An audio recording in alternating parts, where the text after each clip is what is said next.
अयोध्या राम मंदिरातून कोट्यवधी रुपयांच्या दानाची चोरी झाली आहे। ज्या राम मंदिरासाठी जगभरातून भक्तांनी सढळ हातानं दान दिलं, त्याच मंदिरात आता चोरीचा एक मोठा घोटाळा समोर आलाय। राम जन्मभूमी पोलीस ठाण्यात तब्बल 8 जणांविरोधात एफआयआर दाखल करण्यात आलाय, तर 7 जणांना पोलिसांनी ताब्यात घेतलंय। तर एका मुख्य आरोपीला या प्रकरणी अटकही करण्यात आली आहे। पण हे आरोपी नक्की कोण आहेत? दरम्यान या संपूर्ण प्रकरणावरून आता शिवसेना उद्धव बाळासाहेब ठाकरे पक्षाचे खासदार संजय राऊतांनी नेमकं काय वक्तव्य केलंय हे सुद्धा जाणून घेऊयात। नमस्कार, मी वैभव पाटील, तुम्ही पाहतात आपलं महानगर लाईव्ह। अयोध्या राम मंदिराच्या दानपेटीतील चोरी प्रकरणी एसआयटीचा प्राथमिक तपास अहवाल समोर आल्यानंतर श्रीराम जन्मभूमी तीर्थक्षेत्र ट्रस्टचे सदस्य कृष्ण मोहन यांनी रितसर तक्रार दाखल केली। या तक्रारीच्या आधारे राम जन्मभूमी पोलीस ठाण्यात 8 जणांविरोधात गुन्हा दाखल करण्यात आला।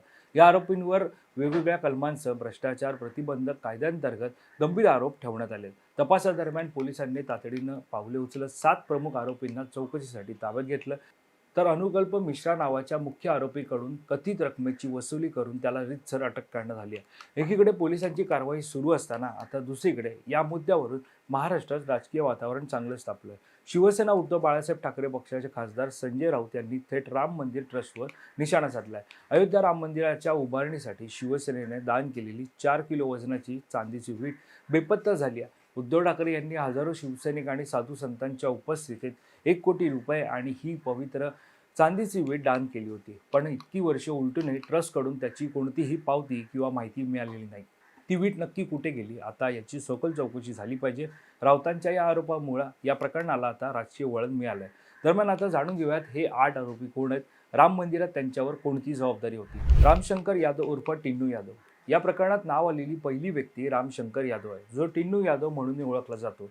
टिन्नू हा ट्रस्टचे सरचिटणीस चंपत राय यांचा चालक असून तो त्यांच्या खूप जवळचा मानला जातो।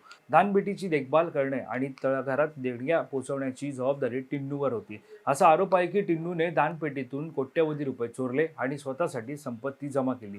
दुसरा आरोपी लवकुश मिश्रा देणग्या आणि रोख रक्कम मोजण्याची जबाबदारी असलेल्या कर्मचाऱ्यांपैकी लवकुश मिश्रा एक होता। तपासादरम्यान त्याच्या घरातून 12 लाख रुपये रोख रक्कम जप्त करण्यात आली।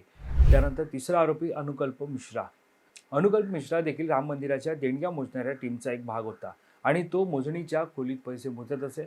असा आरोप आहे की त्याने पैसे चोरून बाथरूममध्ये लपवले।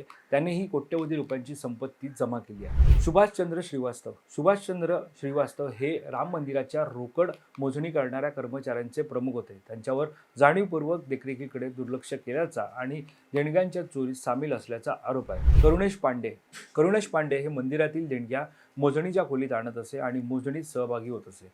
मंदिरातून चोरलेल्या पैशातून त्याने अयोध्या आणि आसपासच्या परिसरात जमीन खरेदी केल्याचा त्यांच्यावर आरोप आहे। मनीष यादव देखील राम मंदिराला मिळणाऱ्या देणग्या मोजण्याच्या कामात सहभागी होता।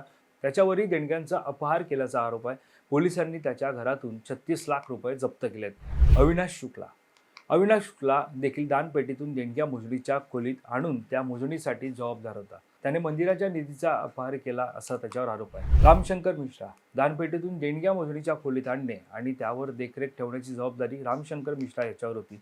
त्यांनी पैसे चोरून स्वतःची मालमत्ता मिळवली असा त्यांच्यावर आरोप आहे।